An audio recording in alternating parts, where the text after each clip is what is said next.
Your home is getting showings, and interest is building. An offer may be coming soon. Before you look at the price, here's what you need to understand. Hey everyone, I'm John Barsak, a realtor with Integrity Real Estate, and this is Maryland Real Estate with John, where we break down the home buying and home selling process step by step. In the last video, we talked about preparing your home for photos, open houses, and showings. Today, we're focusing on what happens next, how sellers should evaluate offers when they come in. This video is not about negotiating yet. It's about understanding what you're actually being offered, how to compare offers objectively, and how to identify risk before you accept anything. Let's jump in. When sellers think about offers, the first thing everyone looks at is price. That's natural, but it's also incomplete. From a seller's perspective, an offer is a package of risk, timing, and certainty, not just a purchase price. Your goal is not to accept the highest number on paper. Your goal is to accept the offer that has the highest probability of closing on terms you can live with. That's what you're evaluating. Before reviewing any offer, it helps to be familiar with the Maryland Contract of Sale and its common attachments.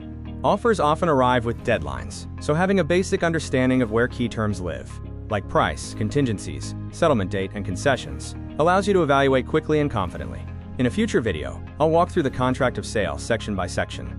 For now, just know this: familiarity with the contract reduces stress and prevents rushed decisions. Let's walk through the main components of an offer and why each one matters to you as a seller. These components include the purchase price, buyer financing, contingencies, the earnest money deposit, the proposed settlement date, the offer expiration date, and inclusions and exclusions. Price matters, but what you care about is net proceeds, not the headline number. You'll look at the offered purchase price, requested seller concessions, and repair credits or allowances. A higher-priced offer paired with large concessions can net you less than a cleaner offer at a slightly lower price. This is where sellers sometimes get tripped up, because the best offer isn't always obvious at first glance.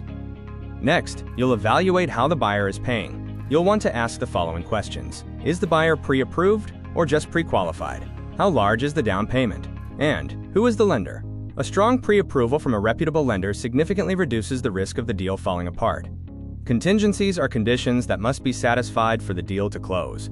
From a seller standpoint, each contingency is a potential exit ramp for the buyer. You'll want to consider how many contingencies are included, how long each contingency lasts, and how restrictive the contingency language is. Fewer contingencies and shorter timelines generally mean less risk for you. Let's discuss the 4 most common types of contingency. First is the inspection contingency. This allows the buyer to inspect the home and renegotiate or walk away based on the inspection results. This is common, but the terms matter. A financing contingency says that if the buyer can't secure final loan approval, the contract can terminate. The appraisal contingency says that if the home appraises low, the buyer may have the right to renegotiate or exit the deal. Lastly, the home sale contingency says the buyer must sell their current home before closing on yours. This carries the highest risk and often takes your home off the market while waiting on something you don't control. Understanding these risks is critical before accepting any offer. Earnest money is the buyer's good faith deposit. You'll want to consider how much is being deposited and when it becomes non-refundable.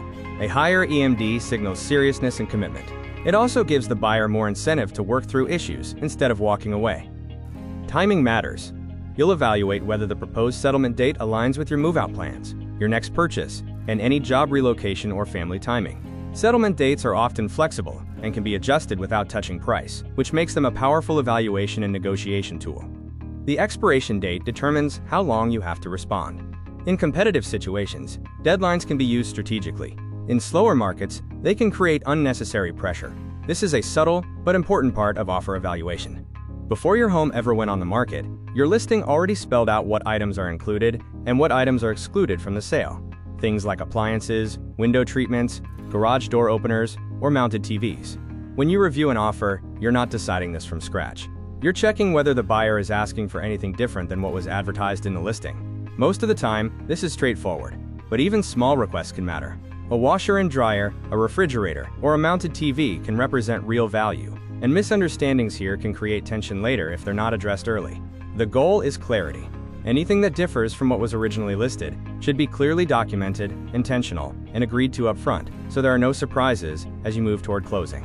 When multiple offers are on the table, it's easy for emotions to take over. That's why you and your agent will compare offers side by side, looking at net proceeds, risk exposure, timeline certainty, and buyer strength. The goal is clarity, not reaction. It's important to state clearly. When evaluating offers, You cannot and will not consider any protected characteristics of a buyer.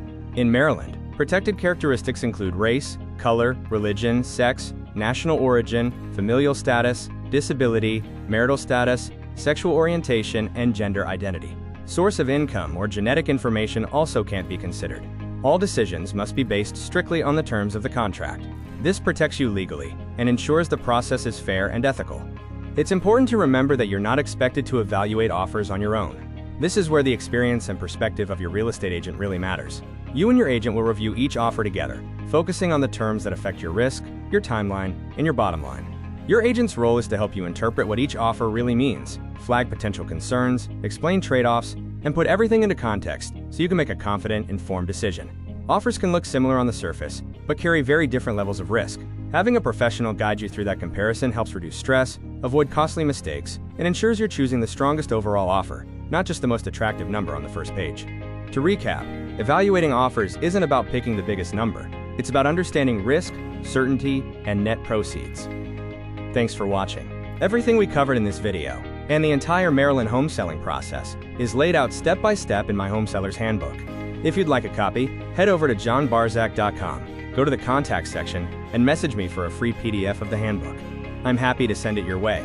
In the next video, we'll talk about negotiating offers and navigating multiple offer situations from the seller's perspective. And if you're planning to buy or sell in Maryland, especially in or around Harford County, I'd love to help. Don't forget to subscribe for more real estate insights, and have a great day.